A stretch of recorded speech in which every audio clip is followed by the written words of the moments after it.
11 شوال بمطابق 20 اپریل 2024 سے ریاض شہر میں رابطۃ العالم الاسلامی کے ادارے مجمع الفقہ الاسلامی کی طرف سے ایک پروگرام منعقد ہوا، جس پروگرام کے اندر دنیا بھر کے علماء،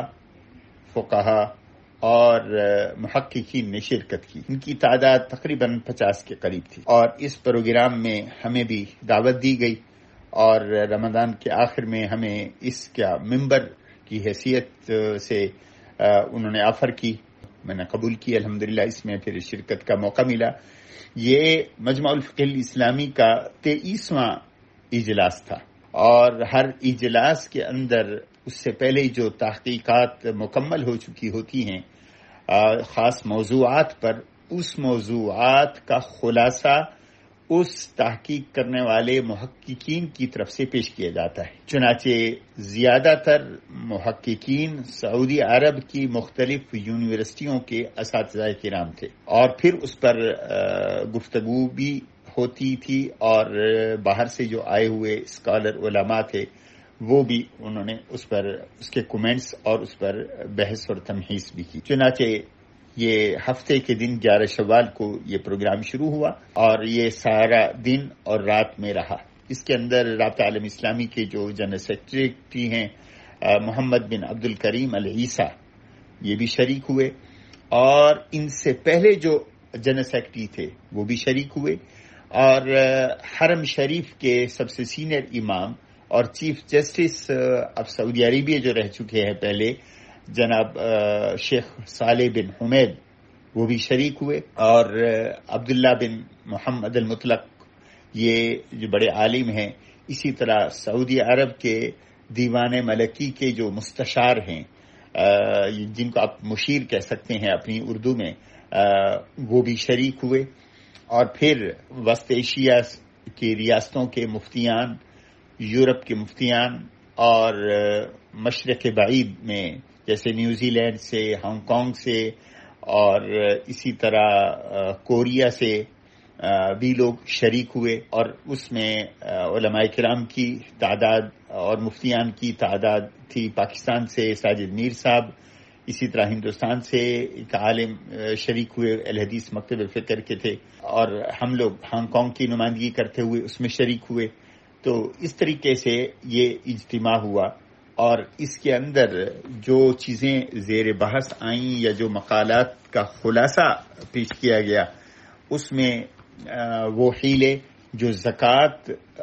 کو واجب ہونے سے روکتے ہیں، نمبر 2 اوقاف کے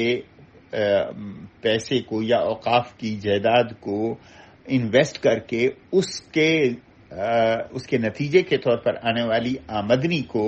ضرورت مندوں پر خرچ کرنا، یہ بھی ایک موضوع تھا۔ اسی طرح جدید جو علاج معالجے کی صورت ہے وزن کو کم کرنے کے لیے، اس کا بھی ایک موضوع تھا۔ رؤیت ہلال کے اس بات کہ کیمرے کے ذریعے یا ٹیلیسکوپ کے ذریعے اگر چاند کو دیکھا جاتا ہے تو آیا چاند کا وہ رؤیت کیمرے کے ذریعے متحقق ہوگی، اس کو قبول کی جائے گی یا قبول نہیں کی جائے گی، اس پر بھی بات ہوتی رہی۔ چنانچہ آخری دن یعنی سوموار کو پھر مختلف قراردادیں وہ پاس ہوئی۔ ہانگ کانگ کی طرف سے میں نے بھی ایک تجویز ان کو پیش کی، جو جنرل سیکرٹری تھے انہوں نے اس کو قبول کیا، اور آئندہ کے جو اجلاس ہوگا اس کے اندر اس موضوع پر بحث ہوگی۔ اور وہ ہانگ کانگ میں جو ہمیں پیش آیا مسئلہ وہ یہ تھا کہ کووڈ اور کووڈ سے پہلے بعض میتوں کو ایسی تکلیفیں یا ایسا مرض ہوتا ہے جو متعدی ہوتا ہے، اور اس کے لیے حکومت اس میت کو لفافے کے اندر بند کر کے سرخ ٹیگ اس پر لگا دیتی ہے، اور اس کو کھولنے کی اجازت نہیں ہوتی۔ اب وہ بغیر غسل کے کیسے اس کو دفن کیا جائے، غسل کا حکم کیا ہوگا، اس طرح کی حالات میں کہ گورنمنٹ کی طرف سے اجازت نہ ہو اور غسل کا جو شرعی حکم ہے وہ بھی پورا نہ ہو، تو اس کا الٹرنیٹیو کیا ہوگا۔ اس موضوع پر آئندہ کے اجلاس کے اندر انشاءاللہ مختلف جو اسکالرز ہیں وہ اس پر تحقیق پیش کریں گے، اور کوئی نتیجہ اتفاقی طور پر وہ انشاءاللہ دنیا کے سامنے آ جائے گا۔ اس طریقے سے اس مجمع الفقہ الاسلامی کی کنٹریبیوشن ہے کہ جو مختلف موضوعات ہیں، برننگ ٹاپک ہیں اور دین کے حوالے سے، جن کے اندر فقہا اور علماء کے اجتہاد اور قرآن و سنت کی روشنی میں اور اجماع کی روشنی میں اور پہلے فقہا کے فیصلوں کی روشنی میں بحث اور تمہیز کے بعد جو اتفاقی نتیجہ نکلتا ہے، وہ نتیجہ امت کو دیا جائے تاکہ امت اس مشکل سے نکل سکے۔ چنانچہ اس طرح کے موضوعات زیر بحث آتے ہیں، اور ایک اس کے اندر اجتماعیت کا بھی درس ملتا ہے کہ اس کے اندر یورپ کے سفید فام اور افریقہ کے سیاہ فام اور ایشیا کے گندمی رنگ کے لوگ، اسی طرح مختلف زبانیں بولنے والے سب ایک جگہ اکٹھے بیٹھتے ہیں، اور ایک اجتماعیت کا ایک پوائنٹ ہے، ایک نقطہ ہے اتحاد کا، وہ بھی اس طرح کی میٹنگوں سے ظاہر ہوتا ہے۔ اور سب سے بڑھ کر یہ کہ سعودی حکومت اور بالخصوص سعودی حکومت کے بادشاہ اور ولی عہد علماء کی جس انداز سے قدردانی کرتے ہیں، جس شان و شوکت کے ساتھ ان کو بلایا جاتا ہے، ان کے قیام کا انتظام کیا جاتا ہے، وہ یقیناً قابل وہ تحسین ہیں اور شکریہ کے لائق ہیں۔ چنانچہ اس انداز سے یہ پروگرام ہوا، اور ہمارے اس پروگرام کے بعد پھر اگلا بھی ایک پروگرام ہوا، وہ تھا مجلس اعلیٰ لرابطۃ العالم الاسلامی کا۔ اس کے اندر سیاسی رہنما بھی مختلف علاقوں کے وہ شریک ہوئے۔ رابطۃ العالم الاسلامی کے ذیلی کئی ادارے ہیں، ان میں سے ایک ادارہ یہ ہے کہ جس کے اندر ہم نے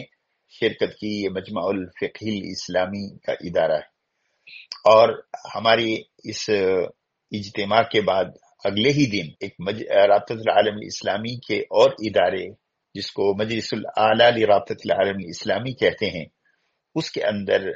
اس کا بھی ایک پروگرام فوراً شروع ہوا، اور اس کے اندر بھی دنیا بھر کے جید اسکالرز اور رہنما شریک ہوئے، بشمول مولانا فضل الرحمان صاحب۔ ایک ہی ہوٹل میں ہم تھے، بس چانس ہے کہ جس وقت میں نکلنے والا تھا وہ وہاں پہ پہنچے تھے، اور چونکہ ہمارا یہ اجتماع ختم ہو گیا تھا تو مولانا کوئی اس میں اگلے دن جب میں سفر میں تھا تو اس مجلس الاعلیٰ لرابطۃ العالم الاسلامی کا اسی ہوٹل میں، اسی جگہ پہ پروگرام میں ان کی بھی شرکت ہوئی اور دیگر حضرات کی بھی شرکت ہوئی۔ اللہ تعالیٰ اس طرح کے اجتماعات کو امت کے اتحاد کے لیے کارآمد بنائے، اور امت کے جو موجودہ مسائل اور مشکلات ہیں اس کو دین کی روشنی میں علماء کو اتفاقی طور پر کوئی رائے دے کر امت کی رہنمائی کی اللہ انہیں توفیق نصیب